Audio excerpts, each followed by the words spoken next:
Hola amigos, ¿qué tal? Hoy les traigo un video que ya hice anteriormente, pero en su momento lo hice para formatos shorts y luego cuando lo compilé no quedó muy bien, entonces ahora prefiero hacerlo directamente en este formato de video largo. Y bueno, trata sobre un libro escrito por el filósofo español Agapito Maestre sobre la figura y la presidencia de Javier Milei. Desde España él nos muestra su visión y en este video también, digamos, en este libro de Maestre, muestra también los influjos filosóficos del presidente Milei. Consta de 10 capítulos en los que va mencionando algunos referentes de Javier Milei y explica brevemente cuál es la postura de cada uno de ellos. Empecemos. 1. Un clásico en el discurso de Milei. Adam Smith. El autor destaca la coherencia en el discurso de Javier Milei, quien demuestra un profundo conocimiento de las escuelas austríaca y de Chicago, así como de los clásicos del pensamiento económico y moral. Dentro de la tradición británica, Milei expone con brillantez la obra de Adam Smith, especialmente una investigación sobre la naturaleza y causas de la riqueza de las naciones, 1776, considerado por muchos el libro de economía más importante jamás escrito. Milei recurre a las doctrinas de Smith para sacar a Argentina del populismo regulatorio e intervencionista. Un punto clave es la visión de Smith sobre el comercio internacional, que, a diferencia de la creencia mercantilista, no es un juego de suma cero. Smith defendió que la protección aduanera es un obstáculo para la prosperidad, y sus ideas fueron el fundamento del éxito británico en la segunda mitad del siglo XIX, sentenciando a muerte al modelo mercantilista. El libro de Maestre resalta 3 hitos de la obra de Smith que siguen vigentes: el ejemplo de la fábrica de alfileres, su análisis en los efectos negativos del monopolio y su descripción de las 4 etapas de la civilización: cazadores, pastores, agricultores y comerciantes, donde la propiedad es el factor preponderante del progreso. Además, se subraya que Smith, si bien defendía el laissez-faire, también reconocía los límites de este principio y las obligaciones irrenunciables de todo gobierno: defensa de la nación, aplicación de la justicia y atención a los servicios públicos, con especial dedicación a la educación. Un aspecto fundamental que Milei asume es la dimensión moral del pensamiento de Smith. La tesis sobre el interés egoísta como motor del crecimiento económico no es incongruente con su tratado de ética, la teoría de los sentimientos morales, 1759, que se basa en el sentimiento de simpatía. Para Smith, el interés egoísta genera riqueza, mientras que la simpatía es una fuente de comprensión social, complementándose así economía y moral. El autor concluye este capítulo citando un discurso de Milei que describe la catastrófica herencia económica de Argentina, sugiriendo que si Milei logra revertirla, habrá convertido la economía en un saber alegre. 2. Vuelta a Juan Bautista Alberdi. Juan Bautista Alberdi, 1820-1884, es una figura imprescindible en el programa político y económico de Javier Milei. Alberdi es considerado uno de los padres de la patria argentina, cuyos fundamentos políticos, económicos y culturales hicieron de Argentina uno de los países más prósperos del mundo a finales del siglo XIX y principios del XX. Su obra Bases, 1852, fue el modelo para la Constitución Nacional de 1853, cuyo eje es la defensa de la libertad. Al igual que Adam Smith, Alberdi defendió la compatibilidad entre moral y economía, una idea que Milei ha convertido en un pilar de su política. Para ellos, es imposible llevar a cabo un programa económico emancipador sin un compromiso ético y sin dar la batalla cultural. Maestre destaca que Milei sitúa a Alberdi por encima de otros padres fundadores de la filosofía argentina, porque este no solo fue un pensador político, sino que sentó las bases de una filosofía americana que buscaba ser útil para las necesidades de Hispanoamérica. Alberdi promovía una visión pro-europea, afirmando que en América todo lo que no es europeo es bárbaro. Una de las obras de Alberdi que el autor cree que más han influido en Milei es La omnipotencia del Estado es la negación de la libertad individual, 1880. De Alberdi, Milei extrae la lección de que la libertad no es una deidad para ser cantada, sino una herramienta ordinaria para ser practicada, un concepto central en su proyecto para acabar con la omnipotencia del Estado. 3. Milei predica con el ejemplo.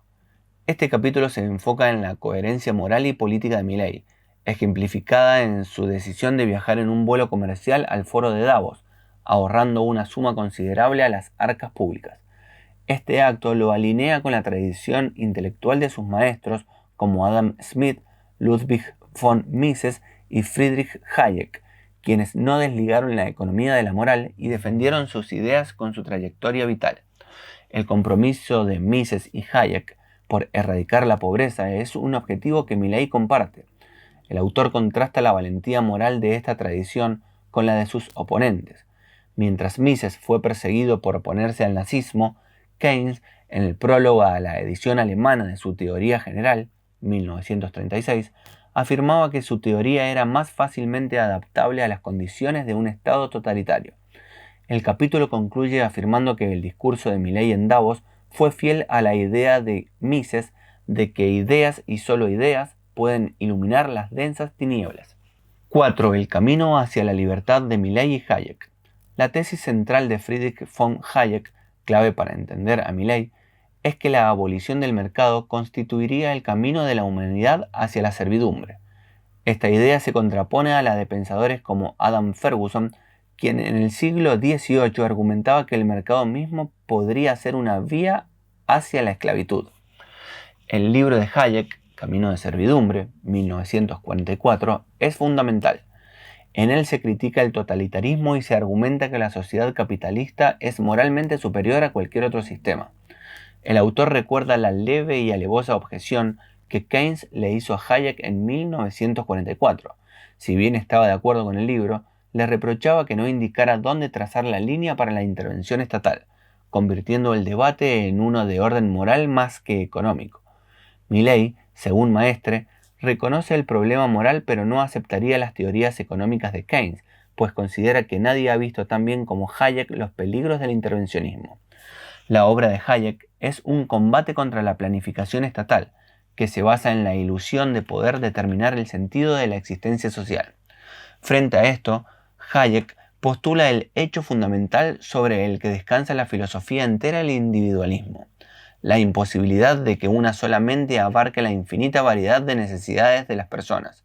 De ahí se deriva el reconocimiento del individuo como juez supremo de sus fines. Para Hayek, el vínculo social no es producto de una acción consciente, sino un orden espontáneo o endógeno, una idea que lo conecta con la Ilustración escocesa, Smith, Hume, y que Milei adopta.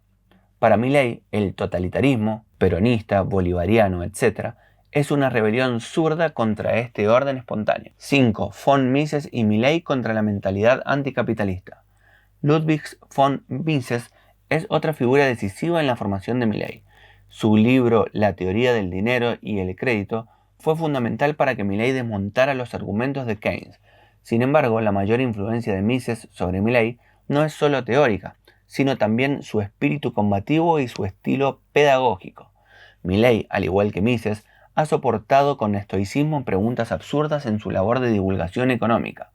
Una contribución clave de Mises y la escuela austríaca, que Milei adopta como profesor de microeconomía, es el individualismo metodológico.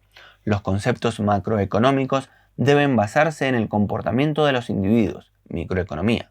Toda su teoría se fundamenta en la teoría subjetiva del valor, donde el consumidor es el soberano que guía la producción. La crítica de Mises al intervencionismo es central. Señaló que medidas como el salario mínimo superior al de mercado generan desempleo, que el impuesto progresivo a la renta desincentiva el ahorro y la inversión, y que el control de alquileres provoca escasez de vivienda. Considera que el intervencionismo es un proceso que se retroalimenta y conduce inevitablemente al socialismo, pues cada control de precios genera consecuencias no deseadas que se intentan solucionar con más controles. Finalmente, el autor destaca la lucha de Mises contra la mentalidad anticapitalista, que indaga en las raíces psicológicas, envidia, resentimiento, del rechazo al capitalismo en la sociedad. Milei parece haber heredado este espíritu de lucha cultural. 6. Friedman en la obra de Milei. Milley complementa el apriorismo de la escuela austríaca con la teoría monetarista de Milton Friedman, fundador de la Escuela de Chicago. Friedman es descrito como el economista más influyente de la segunda mitad del siglo XX. El autor recuerda la irónica observación de Carlos Rodríguez Brown sobre cómo Friedman fue condenado por aconsejar a Pinochet reducir la inflación y abrir mercados, pero nadie le reprochó dar el mismo consejo a los dictadores comunistas de China. La premisa básica de Friedman, que Milley hace suya, es que la inflación es siempre y en todo lugar un fenómeno monetario. La tarea de Milley ha consistido en actualizar la contrarrevolución monetarista de Friedman. 3 obras de Friedman son referencias clave para Milley: Capitalismo y Libertad, Libertad de Elegir y, especialmente, La Historia Monetaria de los Estados Unidos, 1867-1960, coescrita con Anna Schwartz. El capítulo sobre la Gran Concentración de 1929-1933 de este último libro es, para Milley, una paliza a las tesis keynesianas. Friedman y Schwartz demostraron que la Gran Depresión no fue causada por una falla de mercado, sino por la incapacidad de la Reserva Federal para inyectar liquidez y actuar como prestamista de última instancia. Milley destaca que este trabajo proporcionó las bases analíticas que Ben Bernanke utilizó para enfrentar la crisis financiera del 2008. El autor concluye que Milley va un paso más allá de Friedman al llamar a los empresarios a no solo gastar dinero, sino a invertir en defender los ideales de libertad para que los socialistas no avancen. 7. La destrucción creadora de Schumpeter y Milley. Para Milley, el empresario es una figura fundamental, un héroe social cuyo rol va más allá de crear riqueza. Debe combatir intelectualmente a quienes buscan destruir el sistema que le permite prosperar. La principal influencia de Milley en este tema es Joseph A. Schumpeter. Schumpeter, aunque a veces asociado a la escuela austríaca, es una figura singular. Sus obras claves son Teoría del Desarrollo Económico, 1912, y Capitalismo, Socialismo y Democracia, 1942. En ellas analiza el papel de la innovación y del empresario. Schumpeter investiga las motivaciones del empresario, como la voluntad de fundar un reino privado, la lucha por el éxito en sí mismo y el placer creador de la innovación. Milley adopta plenamente el concepto schumpeteriano de la economía como un proceso de destrucción creadora. Las empresas innovan para obtener ventajas, destruyendo a su vez el poder de mercado de las innovaciones pasadas. Este proceso es la fuente del desarrollo económico. Schumpeter asigna un papel predominante a la innovación como factor endógeno que impulsa el sistema de forma discontinua. Las innovaciones pueden ser la introducción de un nuevo bien, un nuevo método de producción, la apertura de nuevos mercados, nuevas fuentes de materias primas o una nueva organización industrial. El empresario es quien realiza estas innovaciones, un agente que provoca el desequilibrio y saca a la economía del estancamiento. Milley retoma este análisis y lo considera vigente, especialmente en el ámbito microeconómico, y estudia a economistas como Paul Romer, que desarrollaron modelos matemáticos de crecimiento basados en las ideas de Schumpeter. 8. Ayn Rand y la rebelión del amor propio. La obra de Ayn Rand forma parte del patrimonio lector de Javier Milley. Su novela La rebelión de Atlas es, después de la Biblia, uno de los libros que más ha influido en la vida de los lectores en Estados Unidos. La cuestión central de Rand es la defensa del individuo frente al colectivismo y la demostración de la moralidad y racionalidad del capitalismo. La novela es un estudio de caracteres que contrapone al hombre de coraje con el hombre cobarde, una idea ya presente en su novela anterior, El manantial. El famoso alegato del arquitecto Howard Roark en esa obra contiene la esencia de su filosofía. La mente es un atributo del individuo y el creador, que piensa por sí mismo, se opone al parásito, que copia y busca el poder sobre otros hombres. La filosofía de Rand se basa en el individualismo y el egotismo, el derecho moral a ser racionalmente egoísta, mostrando la inmoralidad del altruismo. Maestre discute la visión de Carlos Rodríguez Brown, quien considera la novela rabiosamente individualista más que liberal, pero Maestre lo ve como una virtud en un mundo estatista. No obstante, reconoce que Rodríguez Brown ha valorado la grandeza literaria de Rand y su defensa de los empresarios como héroes. La rebelión de Atlas es un compendio para combatir los tópicos socialistas e intervencionistas. Rand populariza las virtudes del individualismo y el capitalismo a través de potentes pasajes sobre el dinero como un instrumento de hombres libres y su desmitificación de la figura de Robin Hood, a quien presenta como un símbolo de la idea de que la necesidad, y no el logro, es la fuente de los derechos. Su mensaje final es un llamado a convertirse en nuevos radicales, nuevos intelectuales y sobre todo nuevos moralistas para defender el capitalismo. 9. Bloom, el cierre de la mente moderna.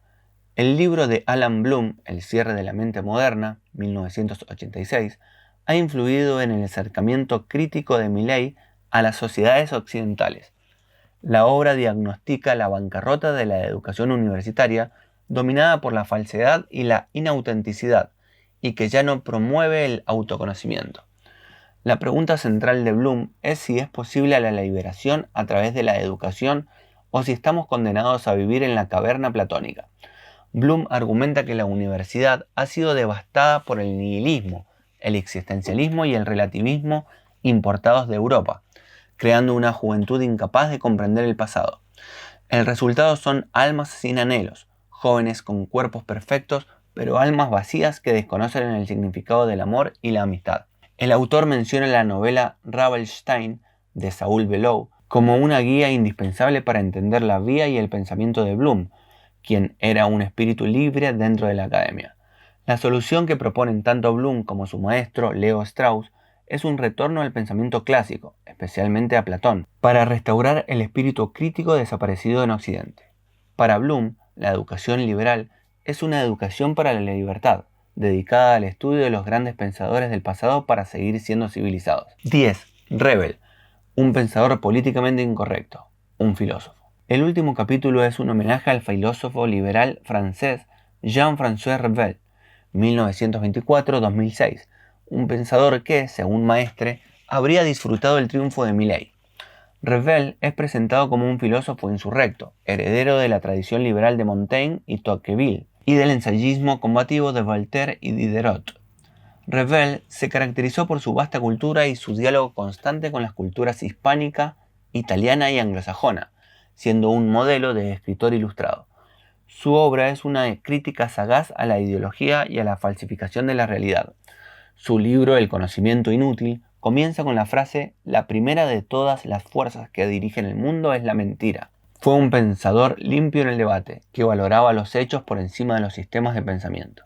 Maestre resalta su amor por la civilización hispánica, su apoyo al intelectual venezolano Carlos Rangel y su crítica a los manuales franceses que ignoraban a grandes figuras españolas como Ortega y Gasset.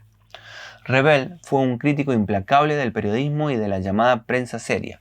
Sostenía que el verdadero peligro no es la opinión disfrazada de información, sino presentar informaciones falsas o adulteradas con un tono de neutralidad. El autor cita el demoledor retrato que Revel hizo del periódico El País y de su entonces director, Juan Luis Cebrián, por silenciar una noticia sobre el líder comunista francés Georges Marchand por motivos ideológicos. Finalmente, se destaca la crítica de Revel a la filosofía académica por haberse vaciado de contenido, aunque él nunca perdió su amor por la filosofía, la cual fue el pilar de su defensa de la democracia liberal contra el totalitarismo. Y bien amigos, eso fue todo acerca de este libro de Agapito Maestre, el filósofo español. Si les gustó, dejen like, comenten y suscríbanse. Hasta la próxima.